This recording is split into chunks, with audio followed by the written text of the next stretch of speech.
Bonjour Anna. Bonjour Hélène. Alors, je suis ravie de te recevoir à mon micro dans Où est le beau. Je suis une grande admiratrice de votre travail avec le collectif encore que tu as créé avec ton mari, Julien Schaffper, David Pradel et Cyril Marlin, qui sont tes associés. Toi, tu t'es formé à Stockholm, tu es d'origine suédoise, puis à Bordeaux. Tu as travaillé avec de nombreux architectes connus et reconnus, Jacques Ondelat, Rem Koolhaas, Jean Nouvel. En 2018, tu as reçu le prix Casper Saline. Alors, je précise pour celles et ceux qui, comme moi, avant de préparer cet épisode, ont besoin d'une petite précision. C'est en fait la plus prestigieuse distinction discernée par l'Ordre des architectes suédois.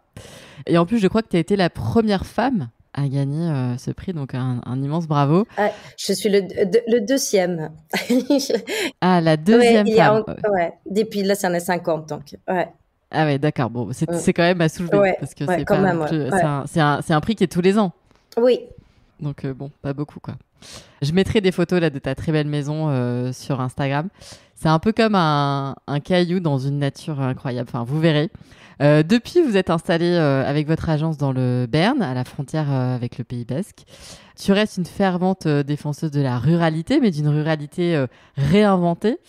Et avec encore, vous êtes parmi les rares agences qui, depuis le début de votre création, proposaient vraiment une nouvelle lecture, enfin en tout cas une lecture un peu renouvelée, plus humaine et plus écologique de l'architecture. Vous œuvrez pour que l'architecture change de point de vue. Vos projets sont ruraux, mais vous avez des friches, des logements. Le soleil, la lune, les étoiles, les fleurs, les plantes, les oiseaux sont des éléments centraux dans vos réflexions et dans chacun de vos projets. Et c'est ça que j'adore en fait, parce que dans votre manière de penser l'architecture, hein, vous revenez à des choses simples et en fait, avoir envie que des personnes habitent dans des bâtiments qui vont peut-être leur permettre de retomber amoureux de la beauté de la nature et du monde, moi je trouve ça assez formidable. Et pour moi, tu as tout le travail que vous faites à la fois dans la création, conception, réalisation et puis aussi dans vos prises de position et de parole participe vraiment, je trouve, à briser un peu ce rapport mutique qu'on a encore trop avec le monde végétal.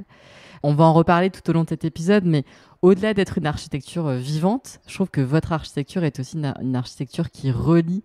Et en fait, on manque de ça aujourd'hui, je crois. Hein. Tu vois, des liens, de ces opportunités, en fait, d'être guidé vers ces prises de contact avec le monde, avec le paysage aussi, tu vois, et c'est exactement ce que vous faites. Et j'adore parce qu'en plus, vos projets sont soit au bord d'une rivière, soit au bord d'un cours d'eau, soit avec des Pyrénées comme ça en panorama, soit les deux parfois d'ailleurs. Et en fait, tout le travail que vous faites, c'est de créer justement des logements où, je sais pas moi, presque des oiseaux vont venir aux fenêtres en fait. Et tu le disais très bien dans une interview que j'ai adorée et que je mettrai en lien dans cet épisode, mais c'est pas juste créer la plus belle fenêtre, mais c'est tout faire pour qu'en fait les oiseaux, tout ce qui nous entoure, les papillons, etc., aient envie de venir rendre visite aux habitants qui habitent dans les lieux que vous créez. Donc, je pense que ça va être passionnant. Vous l'aurez compris, chère auditrice et auditeur, Anna, tu es vraiment très inspirante et très engagée aussi. Je suis d'ailleurs très contente qu'on puisse avoir cette discussion aujourd'hui. Un épisode presque va pas suffire tellement on aurait de choses à dire et de questions à poser, de choses à remettre peut-être en perspective dans le bon sens. Et pour commencer notre discussion, j'aimerais peut-être que tu nous parles, Anna, tu sais, de cette réalité qui est la nôtre. Et je t'entendais dans cette fameuse interview géniale dire qu'on crée notre réalité, en fait. Et quelle est pour toi, en tant qu'architecte, ta réalité, en fait? Qu'est-ce que tu peux nous dire là-dessus, pour commencer? Mm. Comme je suis, c'est pour ça que j'ai un petit accent suédois. Comme je viens de Suède et ma langue c'est le suédois. Donc souvent je fais des comparaisons entre les mots français et les mots suédois. Et en Suède, la réalité, si je le traduis, c'est verklighet. Et verk, si le traduit en français, c'est œuvre.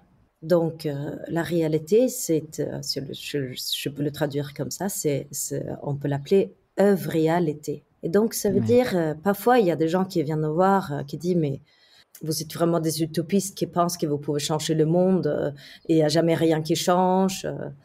Et en fait, moi, je dis non, c'est au contraire. Le monde ne cesse pas de changer. Et nous, avec. Et effectivement, notre emprise sur le monde, si on le veut ou pas, fait Mm. que le monde change.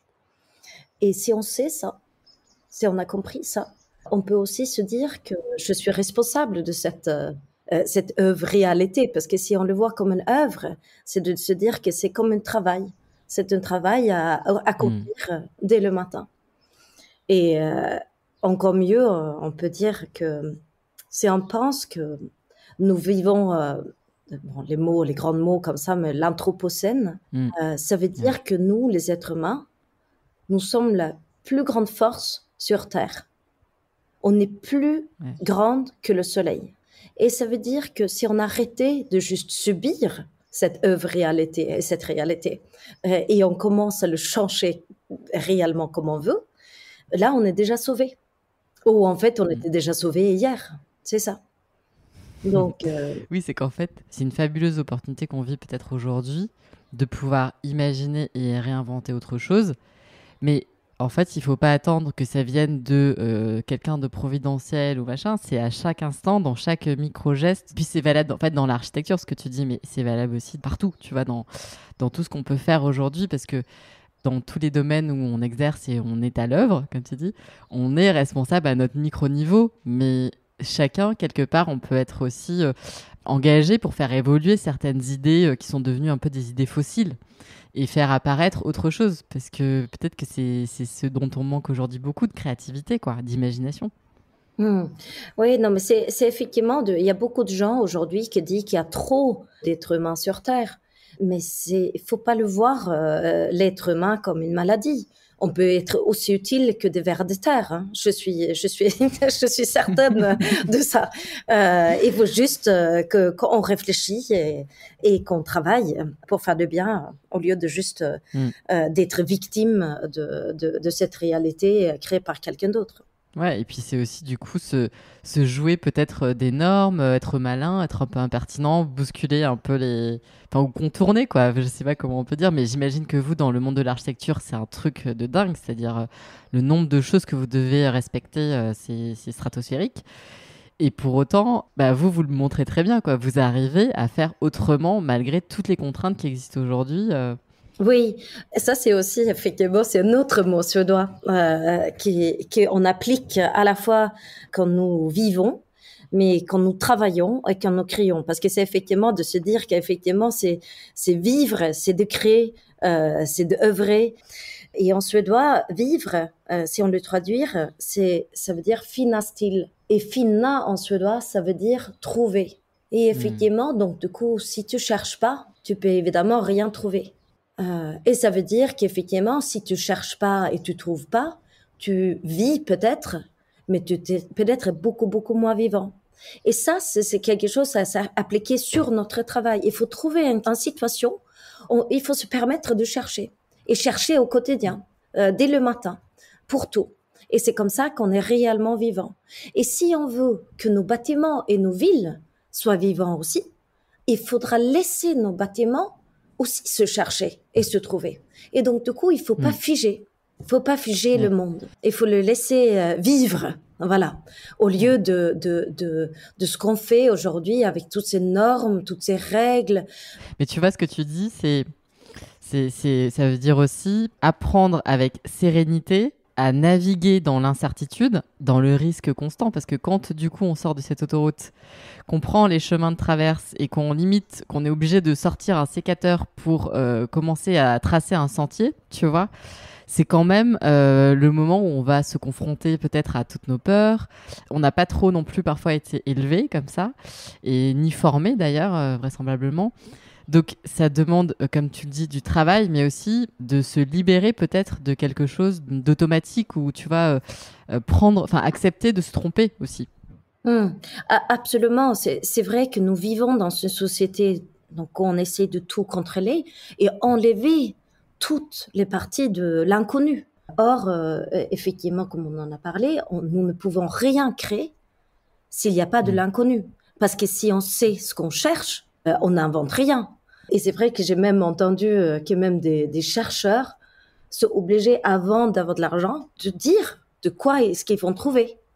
C'est quoi leur but de leur recherche. Mais effectivement, c'est vraiment ça. Mais comment est-ce qu'on peut trouver quelque chose de nouveau si on sait déjà ce qu'on cherche? Et Et effectivement, C'est ça, c'est qu'en ouais. fait, ça me fait rire parce que je me dis que on vit des trucs tellement absurdes, tu vois, tellement, on a vraiment l'impression qu'on a pris les choses à l'envers, tu vois, et on se dit mais comment est-ce que aussi on n'arrive pas à se réveiller de ça, tu vois, et qu'on remet pas un peu de bon sens. Enfin, je sais pas, mais c'est. Hmm.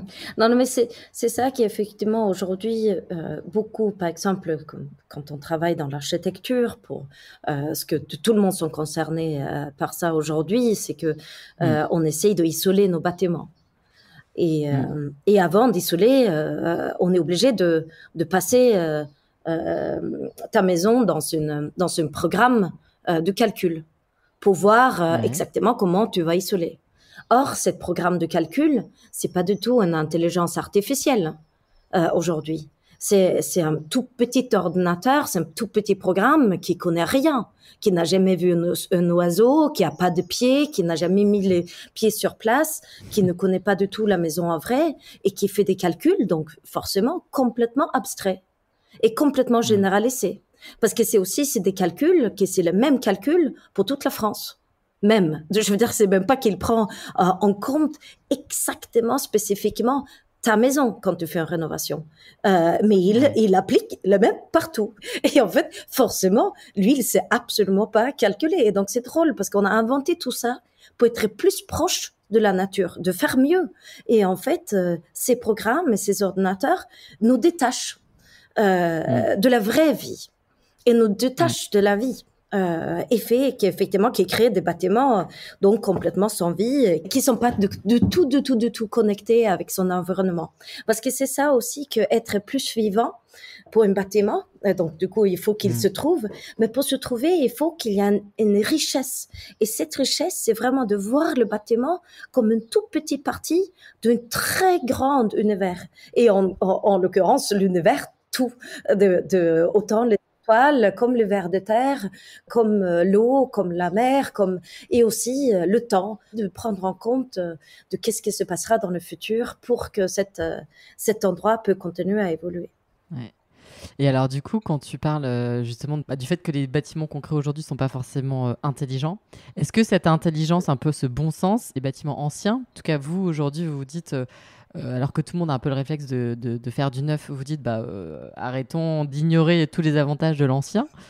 Est-ce que quand vous arrivez sur un bâtiment ancien et là dans les projets dans lesquels vous avez travaillé, peut-être que du coup on peut prendre, tu vois, on peut aborder peut-être ensemble à la fois vos bureaux et puis votre maison avec ton mari et vos enfants, mais qu'est-ce que vous trouvez, qu'est-ce que vous ressentez quand vous arrivez comme ça dans un bâtiment à l'abandon ou tu vois quelque chose qui a été fait il y a très longtemps en fait. Hmm. Il faut déjà commencer par le commencement. Disons, pourquoi rénover quand on peut construire neuf? Ça, Mm. on peut commencer avec Oui, cette oui, c'est question-là. une très bonne question. Oui, et effectivement, forcément, si nous rénovons ce qu'on a déjà, on n'occupe pas plus de terre et nous occupons Mm, déjà trop. Et effectivement, nous mm, savons tous qu'il faut laisser la place à la nature. Pas seulement pour manger, parce qu'évidemment, c'est une question, mais pour respirer. Parce que nous ne pouvons pas respirer s'il n'y a pas d'arbres. Et il n'y a pas d'arbres s'il n'y a pas beaucoup, beaucoup, beaucoup de nature partout. Et effectivement, donc du coup, je dis pas qu'il faut arrêter de construire neuf complètement, mais nous allons tous commencer par rénover les anciens bâtiments d'abord. Et ils sont pas tous bien, hein, ils sont pas tous au bon endroit et tout ça, mais ils sont toujours cette qualité qui n'occupe pas encore la terre. Donc c'est de une bonne, l'espace, ouais. c'est déjà une Un bonne, bon point. un bon point. Et donc plutôt de parler de réemploi, parler de la rénovation. Voilà. Mm. Et après, donc du coup, ce qu'on fait, c'est ça aussi. Là, tu auras pu me dire, oui, mais ça coûte peut-être plus cher de rénover que construire neuf, parce que beaucoup de, Oui, c'est l'argument qui est souvent avancé, quoi. oui, Mm. Tout le monde dit ça coûte plus cher, etc. et ça coûte plus cher parce que on ne laisse pas l'ancien bâtiment vivre sa vie. On tient tellement de mettre un bâtiment neuf dans l'ancien bâtiment. Donc, dans cette certaine manière de rénover, les gens, ils construisent deux maisons. Ils ont une vieille maison et après, ils foncent un bâtiment neuf à l'intérieur. Et après, c'est cette idée que quelqu'un aussi, malheureusement, c'est pas parfois les idées, qu'est-ce qui est beau, qu'est-ce que j'ai envie, c'est peut-être ça vient pas de vous, de toi, de ton intérieur, c'est quelqu'un qui a vendu l'idée de lotissement, par exemple, l'idée d'une maison neuve. Et effectivement, ce que se passe aujourd'hui, c'est qu'on voit souvent des vieilles bâtiments qui ont des qualités complètement incroyables, mais on est tellement figé dans notre désir qu'on rentre un bâtiment complètement neuf. Et quand on fait ça, ces bâtiments, ils perdent toutes ces qualités, forcément. Et l'autre raison qu'on le fait aussi, c'est qu'on essaye à tout prix de pas passer de temps sur place, prendre ce temps de travailler et faire une analyse spécifique pour chaque maison. Et c'est comme ça qu'on peut faire de l'économie. Parce que le moment quand on fait ça, mais on peut pas faire de l'économie de temps. Par contre, il faut passer beaucoup de temps, à la fois pour le paysage autour et dans le bâtiment. Mais quand on fait ça, on peut profiter de ce qui est là. Et c'est là qu'on peut trouver effectivement un bâtiment qui est frais l'été, qui rend chaud l'hiver, qui te protège de la pluie et qui fait venir les oiseaux et qui t'a vu sur la nature et où tu as les arbres pratiquement dans la maison. Mais comment tu fais en fait, vous écoutez presque la maison, le bâtiment? Oui. Qui vous dit des choses? Oui, c'est ça, effectivement, parce que on ne peut pas regarder que avec les yeux. Il faut regarder avec tout ton corps. Il faut marcher avec les pieds, il faut toucher avec les mains. C'est vraiment un regard avec tout ton corps et on regarde très très bien avec les oreilles, effectivement. Et aussi de comprendre quand même que ce que les architectes parfois ont une tendance d'oublier et on l'oublie aussi parce que c'est invisible. C'est cette matière première, c'est l'air. Il est invisible, mais c'est vraiment cette matière complètement fantastique parce que l'air, ça nous permet donc c'est là où il y a l'âme, c'est là où il y a la vie, c'est là où on respire, mais c'est là où on peut se rencontrer. C'est l'air qui fait le lien avec tout, qui permet le soleil passer, la chaleur, la fraîcheur, etc. Et effectivement, c'est les architectes normalement, c'est ça que nous avons appris à travailler. Et malheureusement, les ordinateurs qui devraient nous aider à faire ça, on a travaillé, les gens commencent à travailler avec des maquettes en 3D. Et ces maquettes en 3D tu peux pas en fait rentrer des oiseaux vivantes, ni des vers des terres d'ailleurs, ni un peu de vent qui passe. Et il prend telle place que tu oublies les choses qui sont vraiment importantes. Je peux pas m'empêcher de faire le parallèle justement de quand on fait la répétition. Je sais plus comment ça s'appelle en français. La répétition générale, la répétition, la répétition générale. Il faut le rater parce qu'effectivement, si tu fais la répétition générale trop bien, tu essaies de le reproduire. Et effectivement, tout ce qui est reproduit est nul parce que c'est effectivement tout ce qui est vraiment bien, tout ce qui est vraiment vivant, c'est dit pour la première fois. Et ce que se passe donc dans l'architecture, si on l'écoute pas assez, si on décide trop en avance et on décide en plus sur l'ordinateur, même sans y aller sur place, et même peut-être travailler sur un pays qui n'est pas le tien, ou travailler dans une région qui n'est pas le tien, où tu connais pas les ouvriers et les entrepreneurs, tu connais pas la terre, tu connais pas la mer, tu connais pas les fleuves, tu sais même pas d'où vient le vent. Forcément, tu ne peux pas être un bon architecte. Tu ne peux pas construire des bâtiments vivants parce que tu n'es pas assez connecté au monde. Donc, tu peux faire peut-être quelque chose qui est joli sur une photo, sûrement, mais pas quelque chose qui est réellement vivant. Et alors, est-ce que tu peux nous dire concrètement, tu vois, par exemple, pour l'endroit où aujourd'hui vous avez établi vos bureaux, je crois, qui est une ancienne tannerie. Comment est-ce que, par exemple, vous vous êtes connecté à son environnement? Qu'est-ce que vous avez fait, finalement, utiliser aussi comme matériaux? Mais tout à l'heure, tu parlais d'isolation. Peut-être que tu pourras nous dire aussi comment les murs respirent et tout ça. Oui, ouais. Nous, les architectes, nous avons toujours une tendance d'oublier la matière première, qui est l'air. Et effectivement, je pense qu'on l'oublie parce qu'il est invisible. On l'oublie aussi parce qu'on peut pas le vendre. Et il faut le dire effectivement que beaucoup de choses dans l'architecture et dans le comment nous construisons la ville et comment nous vivons est dirigée par des intérêts de l'un ou l'autre. qui a toujours quelque chose à vendre. Et quand tu es architecte, tu le vois tellement, parce que même le développement écologique est dirigé par des matériaux à vendre, effectivement. Et des matériaux à vendre, et on rajoute des matériaux qui fait que nos bâtiments ne deviennent pas plus écologiques. Ils dépensent plus. Au lieu de dépenser moins, on dépense plus. Et comme on fait nos calculs qui ne prennent pas en compte le vrai soleil, le vrai vent, on se trompe même de calcul, on utilise trop d'énergie à la fin aussi. Mais la tannerie, justement, donc la première chose à faire, c'est de voir justement le lien avec ce qui se passe autour. De voir aussi, par exemple, qui habite déjà le lieu. Les hirondelles, par exemple, ou d'autres insectes, même des chauves-souris. Et de à tout prix de leur laisser la place et qu'ils sont pas obligés de déménager. Et après, c'est de regarder, c'était des murs en pierre, et à Ouray, notre maison, là où on habite, les murs sont encore plus incroyables parce qu'ils ont 80 cm d'épaisseur. Et ici, ils sont un tout petit peu moins, c'est 60 ou quelque chose comme ça. Mais ces murs a une capacité, donc, du coup, de garder la fraîcheur pendant l'été. Donc là, quand tout le monde est en train de souffrir parce qu'il fait 40 degrés, nos bâtiments restent frais, sans aucune clim, sans rien. Mais c'est quoi le processus? C'est qu'en fait, la chaleur, elle est dans le mur, elle n'est pas dans l'air. Enfin, tu vois, par rapport à une autre façon de faire. Oui, en fait, ce que se passe, c'est que chaque matériau réagit différemment.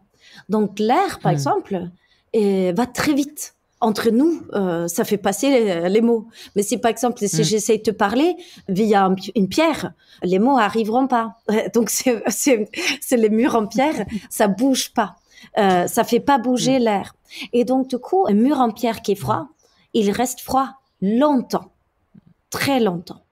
Donc cette inertie, comme ça s'appelle, on peut l'utiliser. Et ça suffit, en fait, justement, au printemps et à l'automne, qu'on met un pull pendant un moment pour que la maison a le temps de vraiment devenir froid. On peut avoir un petit poêle à bois, comme ça, quand on a vraiment froid, juste pour se chauffer un tout petit peu. Et quand la maison est vraiment frais, il reste frais toute l'été. C'est la fraîcheur, c'est comme d'être dans un congélateur sans électricité, voilà. Et l'hiver, ce que nous avons fait à Ouray, par exemple, notre maison, nous avons mis un pompe à chaleur, RO, et on a un chauffage au sol. Et cette sol, donc du coup, ça prend un peu de temps. Petit à petit, il chauffe. Et après, cette sol, il chauffe après les murs. Et après, les murs sont chauds. Et donc, ça veut dire aussi que, par exemple, si j'ai une pompe air, par exemple, donc une pompe à chaleur, qui fait que la chaleur reste dans l'air. Je ouvre la porte, je vais juste aller à l'école, au travail. Là, toute la chaleur part. Mais s'il reste fermé dans la pierre, il reste en place. Et je peux même ouvrir la porte un tout petit peu plus. Je peux oublier les clés, par exemple, et retourner. Sans que ça nuit à cette calcul thermique. Et effectivement, par exemple, les maisons passives, que j'aime tellement pas, parce que qui veut habiter dans une maison passive? On veut habiter dans une maison active, une maison vivante. Mais effectivement, souvent, ils sont donc calculés pour avoir très peu d'inertie. Non, plus maintenant, parce qu'on a changé, mais les premières maisons passives, ils sont très peu d'inertie. Donc, ils chauffent très, très vite. Mais effectivement, ils sont calculés pour que tu n'oublies pas tes clés. Donc, tu n'as que le droit de sortir 2 fois. Sinon, le calcul ne fonctionne pas, effectivement. Attends, mais quand tu dis que le calcul ne fonctionne pas, c'est qu'il y a des critères qui sont établis en fonction de, je ne sais pas moi, par exemple, une journée, les gens vont sortir 3 fois dans la journée. Ouais. Et là, dans la vraie vie, en fait, on va sortir 10. Ouais. Et donc, du coup, ça fout tout en l'air. Ouais. Ok. Complètement. Ça fout tout en l'air. Et effectivement, toute cette partie de l'inconnu et le hasard et la vie, en fait, n'est évidemment pas présent dans nos calculs, parce que nos petits ordinateurs là, qui n'ont ni de pieds, ni d'oreilles, ni de nez même, donc ils peuvent même pas renifler l'air, et donc forcément il ne peut pas connaître la situation, et toutes les choses qui sont importantes, il ne le connaît pas. Et là, en plus, j'imagine que les murs dont tu parles, ils respirent. Enfin, en fait, ils font circuler l'air peut-être aussi d'une certaine façon, etc. Oui, non, mais après, effectivement, ce que nous travaillons, donc, dès qu'on peut, avec la ventilation naturelle, ce que nous avons fait pour notre maison privée et pour la tannerie.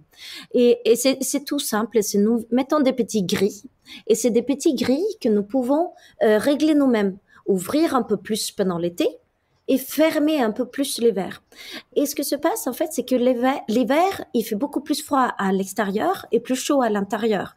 Donc, l'air bouge plus vite et ton ouverture peut être plus petite. Donc, il faut juste que tu le règles toi-même pour que tu aies une toute petite entrée d'air l'hiver et une très grande ouverture l'été. Et après, tu as un autre endroit où il sort. Donc, tu as ta maison exactement comme n'importe quel autre être vivant. Il y a l'air qui rentre et qui sort. Et donc, du coup, ça veut dire que tout ce qui est vivant, et tout est vivant, a besoin de respirer. Et après, les murs, ça, c'est aussi assez intéressant parce que c'est les murs, les années 50, tout d'un coup, il y a quelqu'un qui a vendu un produit. Justement, si on pose la question, où est le beau? Donc, les années 50, ils ont dit, où est le beau? Moi, j'aimerais bien avoir un mur où on voit pas les taches d'humidité. Parce que ce qu'on voit quand on met de la chaux, par exemple, sur le mur, ça devient très vite, on peut voir l'humidité. Donc, il y a quelqu'un super malin qui a vendu une enduit en ciment où on voit pas l'humidité. Donc, ça reste beau et propre tout le temps. Or, à l'intérieur, le mur s'écroule parce qu'il ne peut pas respirer. Et effectivement, où se trouve le beau? Le beau, il faut avoir des taches et avoir un mur qui respire plus que quelque chose, une surface où ça se voit rien. Le beau, il est vivant.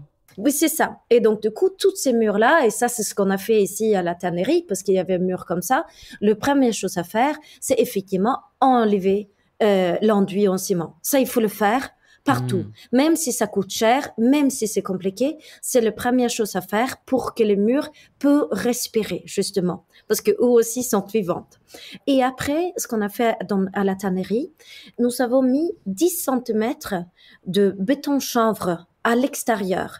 Donc, c'est deux chanvres qu'on projette sur le mur. Et ces chanvres, ils isolent le mur. Et effectivement, on n'a pas besoin d'isoler avec, et surtout, faut surtout pas isoler avec 80 centimètres de laine de verre parce que ça n'isole pas très bien. C'est pour ça qu'on a besoin de tant de centimètres, en fait. Le béton chanvre, ça suffit 10 centimètres et ça coupe le froid. Et donc, du coup, on a le mur en pierre qui garde la fraîcheur ou la chaleur. Et après, on a un couche à l'extérieur qui est assez fin. Donc, on utilise très peu de matériaux qui coupe, fait en sorte juste que la chaleur ne part pas. Et là, quand tu dis que vous avez isolé avec ce béton de chanvre à l'extérieur, pourquoi à l'extérieur et pas à l'intérieur? Enfin, tu vois, une question bête, mais... Oui, le béton de chanvre a quand même lui-même un peu d'inertie. Mais tous les matériaux qui sont isolants, ils sont moins d'énergie que la pierre. Et donc, c'est cette énergie qu'on veut garder pour garder la fraîcheur. Et c'est pour ça que nous aimerons garder la pierre. Et c'est aussi que c'est comme une poêle de masse, par exemple. Si je construis une cheminée, je construis une cheminée. Pourquoi est-ce qu'on construisait des cheminées avec des très gros murs autour? C'était justement pour que quand j'utilisais cette cheminée, la chaleur ne sortait pas dans l'air, mais que la chaleur restait dans les murs. Donc, il faut le voir, en fait, que nos bâtiments, c'est comme une cheminée. Voilà. Donc, c'est ce mur de cheminée qui garde la chaleur. Donc, soit la chaleur, parce qu'on chauffe, ou soit l'été, parce qu'ils sont déjà froids, qui gardent la fraîcheur.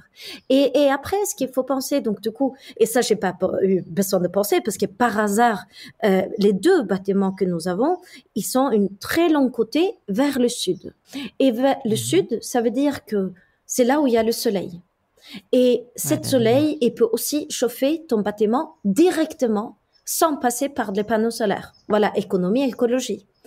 Et comment tu fais alors? Voilà, c'est qu'il faut donc ouvrir la maison vers le sud complètement. Et cette sud, donc du coup, où le soleil, l'hiver, est bas, donc il rentre dans la maison. Et si tu arrives à faire bien ou si tu as la chance, tu trouves un bâtiment où le soleil, il peut taper sur un mur de 80 centimètres et ce soleil, il chauffe cette mur toute la journée et après, il garde la chaleur toute la nuit. Et effectivement, ici, le soleil chauffe nos bâtiments sans rien d'autre. Et après, il faut trouver une astuce qui est assez simple, une toiture qui déborde qui déborde au moins 2 mètres, 2,5, disons, ou 2 mètres, Ouais. pour couper le soleil l'été. Parce que l'été, le soleil est haut. Et donc, forcément, il ne rentre pas si on a un toit devant. Et donc, ça veut dire que tu gardes la fraîcheur l'été et tu chauffes l'hiver. Donc c'est pour ça, et on mettra des photos, mais c'est sublime en fait. Vous avez des ouvertures immenses sur justement la rivière, je sais plus comment elle s'appelle là, mais en plus vous avez un paysage à couper le souffle devant vous. Et les espaces extérieurs aussi sont vachement, presque, il y a autant d'espace à l'intérieur qu'à l'extérieur. Enfin, en tout cas, il y en a beaucoup. Oui, c'est ça, effectivement. À Ouray, c'était aussi une question d'économie. Après, ça peut sembler très beaucoup parce que c'est beaucoup d'argent. Mais quand on a trouvé Ouray, c'était 750 mètres carrés de ferme. Ça se trouve que beaucoup Donc ça, de... Ouray, c'est votre maison. Oui, c'est notre maison. Ça se trouve qu'il y a plusieurs fermes comme ça qui sont très grandes. Et moi, j'étais plutôt pour peut-être faire juste une toute petite maison dans la maison, comme une petite boîte dans la boîte qui était chauffée et puis le reste restait comme une ruine. Mais mon mari m'a dit, mais non, Anna, je veux pas vivre dans ce chantier.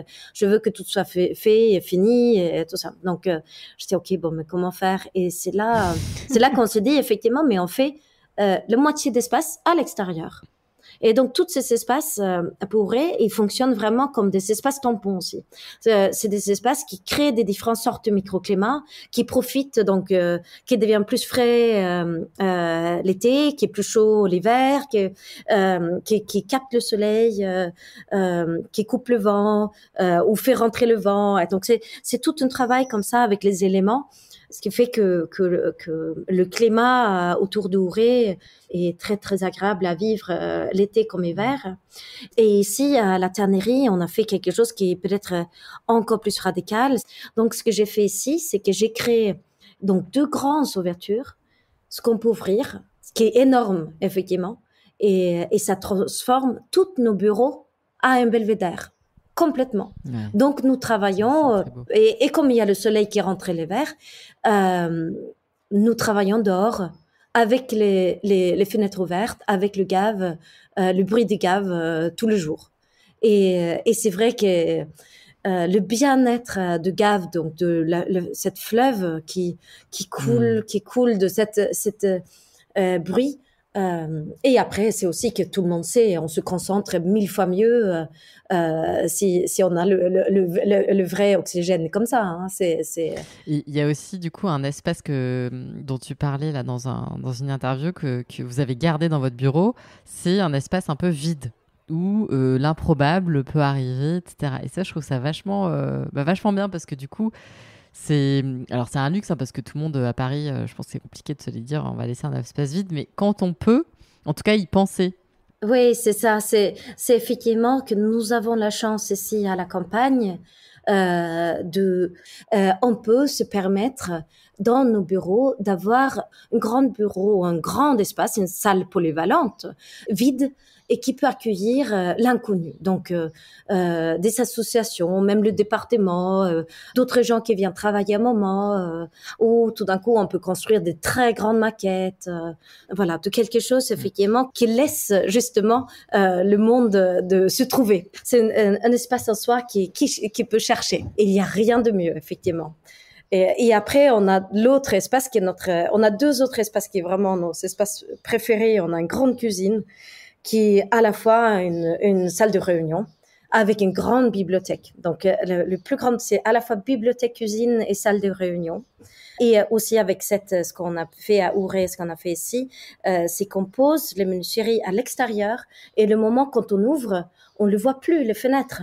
Et c'est ça aussi qui donne cette sensation que tu es complètement à l'extérieur parce que tu ne vois pas la limite, tu vois pas le cadre. Et c'est là que tu sens que tu es vraiment comme ça. Et donc ça, c'est la cuisine. Et le deuxième espace, c'est notre dortoir. C'est une salle de réunion avec une grande table. Et autour de cette table, il y a des bancs. Et ces bancs, on les a fait juste séparés. À Paris, on est obligé de compter chaque centimètre carré. Mais ici, on a rajouté juste quelques centimètres en plus. Donc, c'est des bancs de 80 centimètres de profondeur. Et dans un endroit où il y a une fenêtre, c'est un lit double. Et on a des matelas. Et comme ça, après le déjeuner, tout le monde fait une sieste.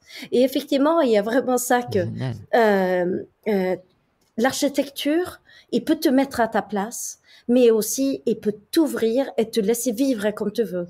Et que je pense effectivement de pouvoir faire un sieste au travail comme ça, et chacun a son endroit. On a des photos assez incroyables et où toutes les canapés sont prises par tout le monde. Tout le monde a son petit endroit. C'est un peu comme la crèche, quoi, ou comme l'école maternelle où tout le monde fait. Et après, on a l'autre chose de faire. Donc ça, c'est une pause absolument fondamentale. Et l'autre pause, forcément, on est obligé d'amener les maillots de bain parce que c'est le meilleur endroit pour se baigner au monde. Oui, et d'ailleurs, on n'a pas besoin d'amener les maillots de bain parce qu'il y a personne d'autre que nous. Donc, effectivement, on peut se baigner nu si on veut. Et effectivement, c'est le Gave qui est incroyable. C'est vraiment un lieu qui fait que tu redeviens enfant. Et c'est le bon positionnement pour être un bon architecte, c'est de se retrouver à cet regard, de regarder tout pour la première fois. Et puis aussi, quand tu dis tout à l'heure sortir, enfin que vous n'êtes pas emprisonné dans un cadre, il y a un autre endroit, alors là c'est dans votre maison, complètement incroyable, où en l'occurrence on est vraiment hors du cadre parce qu'en plus c'est un endroit où il n'y a pas de toit.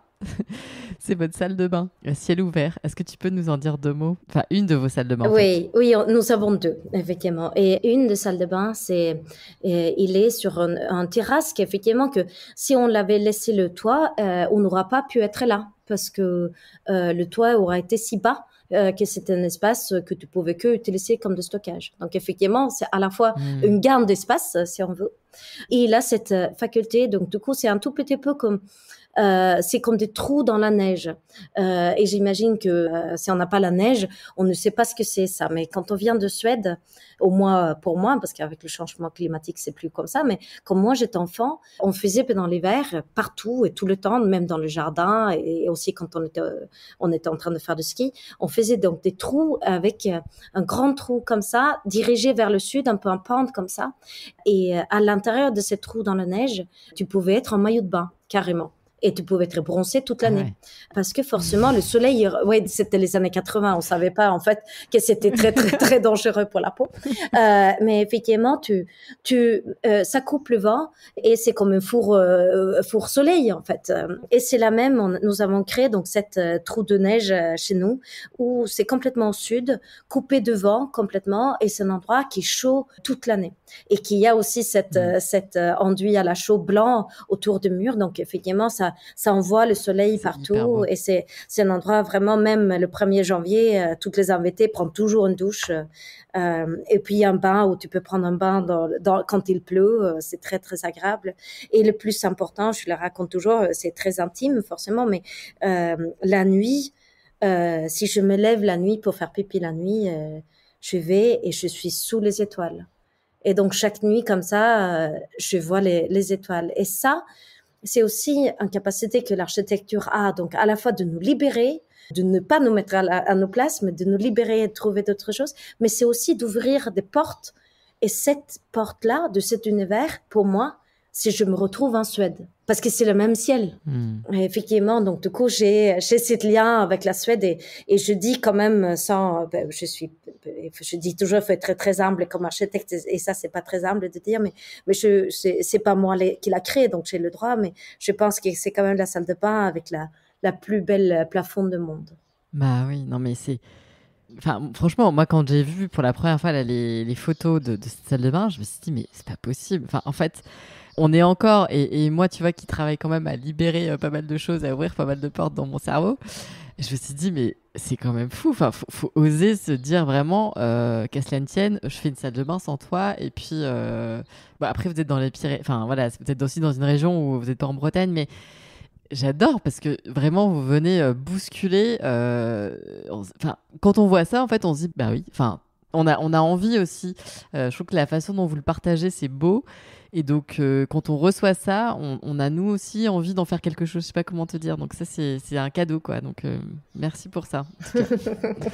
Et alors, du coup, est-ce que tu dirais que une maison vivante, elle est aussi capable de ressentir des choses, de ressentir le bonheur des gens qui y habitent, etc. Ouais, je pense qu'une maison, c'est comme la nature. Il est vivante, parce que je pense qu'en fait, les sentiments, et c'est ça qui est peut-être très important de penser, je pense pas que nos sentiments sont à l'intérieur de nous. Ça, on le sent. Je ne sais pas si jamais si tu as pris l'avion avec quelqu'un qui a peur dans l'avion. La peur, par exemple, est très palpable. Il sort de ton corps. Et c'est pareil pour tous les sentiments. Donc, les sentiments, c'est pas quelque chose qui vient de moi. C'est entre les choses. Et effectivement, ces sentiments, c'est comme des mots sans mots. Et effectivement, donc du coup, forcément, entre maison et toi, il y a des sentiments. Et donc du coup, forcément, c'est des ressentis de deux côtés. Et c'est quelque chose aussi, on parle souvent, c'est qu'on regarde la nature. Et si on le regarde vraiment, si on l'écoute vraiment, il nous rend le regard. Pas tout le monde n'a pas eu la chance de vivre ça, mais tout le monde qui a vu le monde te rendre le regard, le cherche à nouveau. Et c'est effectivement d'établir le contact avec le monde. Et c'est ça, en fait, qui fait que c'est là qu'on comprend que oui, mes sentiments et le sentiment de la colline en face, par exemple, ou le sentiment entre le gars et moi, c'est pas quelque chose, ce n'est pas quelque chose qui vient de l'intérieur. Ouais. Mais c'est drôle parce que, tu vois, je fais une petite parenthèse, 2 secondes pour parler de moi, mais ce que tu décris là, justement, ce sentiment de sentir qu'en fait, on est regardé par la nature, c'est très particulier. Et moi, je crois que je l'ai expérimenté là récemment, enfin, de prendre conscience de ça, tu vois, parce que je pense qu'il faut aussi être dans un état d'esprit un peu différent que ce que, en tout cas, moi, je pouvais être jusqu'à présent, il y a quelques temps encore, quand je regardais la nature ou que je me baladais dans la nature. Mais tu vois, j'étais en Espagne là, pendant quelques temps et je faisais beaucoup, beaucoup de balades. Et ce truc-là, en fait, de t'asseoir et d'être juste là et de regarder et en fait de percevoir vraiment que il y a quelque chose d'autre qui est en face et qui te renvoie ce que tu dis, hein, ce regard-là. C'est fulgurant. Enfin, je sais pas comment te dire. C'est vraiment un truc dont on parle pas beaucoup, hein, et puis surtout qui s'explique pas beaucoup, enfin peu avec des mots en fait. Ouais. Mais c'est ça qui effectivement aussi, et c'est plus facile de le voir si on arrête de regarder la nature comme un objet et même les maisons comme un objet. C'est vrai que je comprends les gens qui regardent beaucoup dans les magazines et des choses comme ça et on voit les bâtiments comme une toute petite image. On peut évidemment penser que c'est un petit objet, que c'est comme ça qu'on le juge, mais quand même, c'est nous les tout petits qui vivent à l'intérieur. Donc, je ne sais pas, c'est comme eux qui devraient nous regarder comme des tout petits objets en fait. Et c'est pareil effectivement pour le paysage tout autour. C'est hyper beau. Bah justement, du coup, tu sais que donc ce podcast s'appelle Où est le beau et j'ai une petite tradition, c'est que je demande à tous mes invités de nous partager leur définition du beau. Alors Anna, est-ce que tu pourrais nous dire ce que pour toi ça évoque en fait et est-ce que c'est puissant pour toi le beau? Oui, je pense que c'est effectivement quand je disais que pour être un bon architecte, il faut rester enfant. Pour faire une bonne analyse d'un bâtiment, si on veut vraiment travailler bien et travailler dans l'économie et il faut arriver à le regarder pour la première fois. Regarder le monde pour la première fois, d'enlever tous nos préjugés dès le matin et de regarder pour la première fois. Et que je pense effectivement le beau se retrouve dans ce regard. Et c'est quoi ce regard? C'est ça aussi parce que tu m'as parlé de ça, de l'enthousiasme, d'être enthousiasmé, et cet enthousiasme qui donc peut être un peu, on peut avoir l'impression que c'est peut-être superficiel. Oui. Voilà, on peut dire, voilà, mais oh là là, mais c'est sympa, tu es bien enthousiaste. Mais en fait, l'enthousiasme, c'est la grâce. Et effectivement, si toi, tu sens cet enthousiasme pour ces vieilles bâtiments, pour le Gave, pour les Pyrénées, et effectivement, comme je dis, les sentiments ne restent pas en place. Donc, ces sentiments, mon enthousiasme ne reste pas à l'intérieur de moi. Donc, je le partage. Et c'est ça la grâce. Donc, je partage la grâce. Et c'est effectivement, c'est ça, la beauté. C'est de partager ce qui est beau. Et je crois aussi, tu vois, que c'est même encore plus puissant dans le sens où quand tu partages et que du coup, les personnes auxquelles tu partages, donc nous, tu vois, on est saisis et émerveillés à notre tour de cette beauté. Je crois qu'après, on a envie aussi d'en prendre soin. C'est-à-dire que ce qu'on aime, on a envie de le protéger. On n'a pas envie que ça s'abîme, tu vois. Et il y a tout un mécanisme, j'ai l'impression, vertueux qui s'enclenche en fait à partir de ces sentiments-là profonds. Oui, c'est vraiment ça. C'est le bon endroit pour être, le bon endroit pour regarder. Mm. Alors, tu sais, à l'heure là où on questionne évidemment donc cette croissance au sens de PIB, hein, vous, du coup, on voit toutes ces voix qui s'élèvent en disant qu'on aimerait qu'il y ait d'autres sortes de croissance et qu'il y ait d'autres choses en fait qui commencent à croître vraiment. Je crois que toi, tu avais une proposition de 3 choses qui pourraient nous aider aussi à faire autrement. Est-ce que tu as envie de les partager avec nous? Et ce serait, je crois, une bonne conclusion pour ce podcast. Oui, oui, effectivement, c'est de changer la croissance entre trois. Donc, c'est pas du tout moi qui l'ai inventé. Hein. La première chose, c'est la foi. C'est du croire et s'engager. Parce que la foi, c'est pas seulement du croire, c'est aussi de s'engager. Et donc, reprendre la foi en nous, de penser justement que nous pouvons changer le monde parce qu'on le fait si on le veut ou pas. Donc effectivement, c'est juste de reprendre cette pouvoir pour changer le monde comme on veut et pas juste se laisser aller par les intérêts de l'un et l'autre qui veut que tu achètes un sac à main. Donc ça, c'est la première fois. Et après, effectivement, de comment faire pour retrouver cette foi de croire et engagement, c'est l'espoir. Et cet espoir, comment on le trouve, je dis souvent que j'adore au Japon, l'architecture au Japon et la façon qu'on regarde les êtres humains au Japon, c'est que on ne voit pas l'âme mais le corps comme détachés. Ils font vraiment un. Donc ça suffit que je baisse ma tête et je deviens humble. Et effectivement, l'espoir, c'est aussi un mot suédois et en anglais aussi, effectivement. L'espoir en anglais, c'est hope. Et effectivement, donc en suédois, hop, ça veut dire sauter.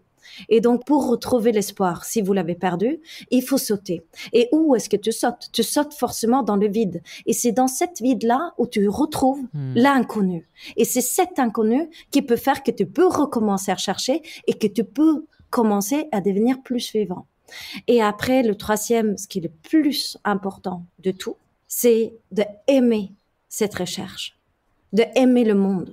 Et ça, c'est aussi quelque chose qui est très important et que je pense effectivement qui manque, par exemple, quand on parle de tous ces programmes thermiques ou de programmes structure et tout ça, que l'ordinateur n'a pas ça non plus. Et il sait pas aimer. Et effectivement, pour comprendre le monde, ce que nous avons besoin de faire et comprendre nous-mêmes et comprendre ce qui est là, c'est pas en fait du tout ce que les gens te disent, c'est en fait tu aimes les choses que tu comprends. Non, c'est au contraire, et ça c'est pas moi qui l'a dit non plus, c'est Saint-Augustin, mais j'aime beaucoup ça. C'est il dit, tu peux seulement comprendre ou connaître par l'amour. Parce qu'effectivement, tu as à la fois ton engagement par le corps et par aussi cette incompréhension de monde qui est si grande. Et c'est que par l'amour que tu peux vraiment comprendre. Et donc, c'est 3 outils et on combine ça avec un peu de courage parce qu'il faut évidemment du courage pour être dans l'inconnu. Parce que c'est ça aussi. Fais confiance à ton voisin, fais confiance à l'un et l'autre, fais confiance à la nature. Il va pas t'envahir. Ouais.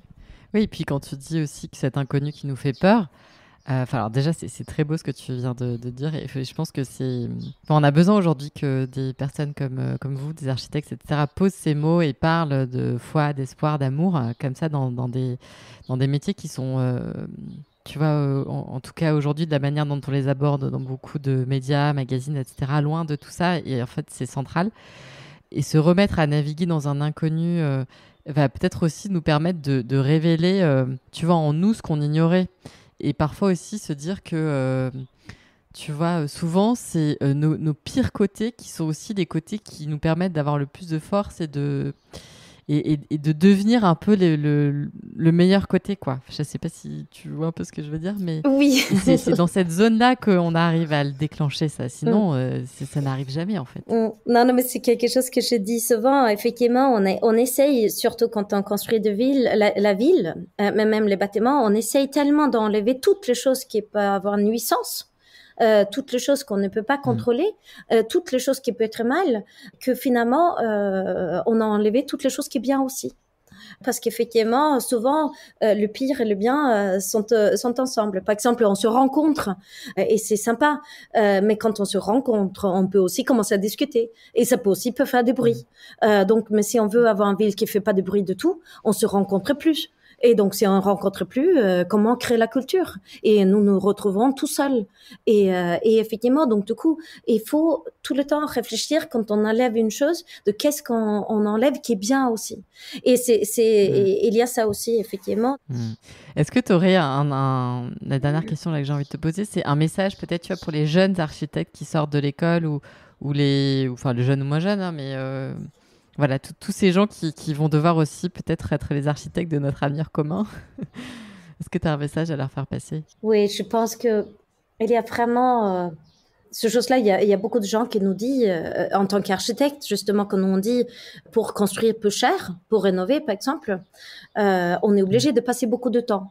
Et on voit tout le temps, chaque fois qu'on fait un projet, il dit c'est super parce que on va pouvoir l'utiliser comme un modèle qu'on peut appliquer partout dans le monde. Et comme ça, on vit dans ce monde où tout le monde a envie de penser qu'une fois et après on le reproduit. Or, on ne peut pas. On est obligé de tout repenser chaque fois. Donc, chaque fois de repenser et chaque fois que tout est toujours neuf et rester débutante toute ta vie. C'est un travail de dingue de rester débutante.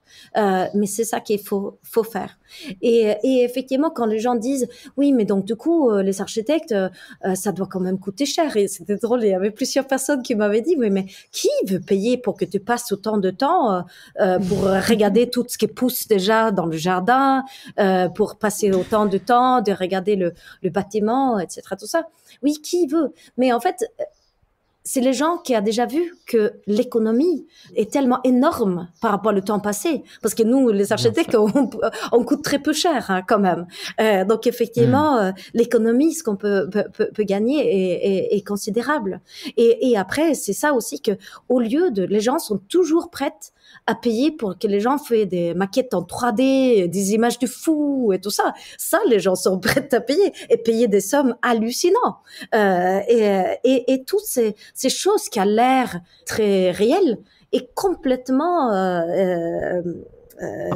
hors sol, complètement hors sol et complètement détaché de réel et qui sert absolument à rien. Donc effectivement, il faut refuser il faut mettre l'argent au bon endroit.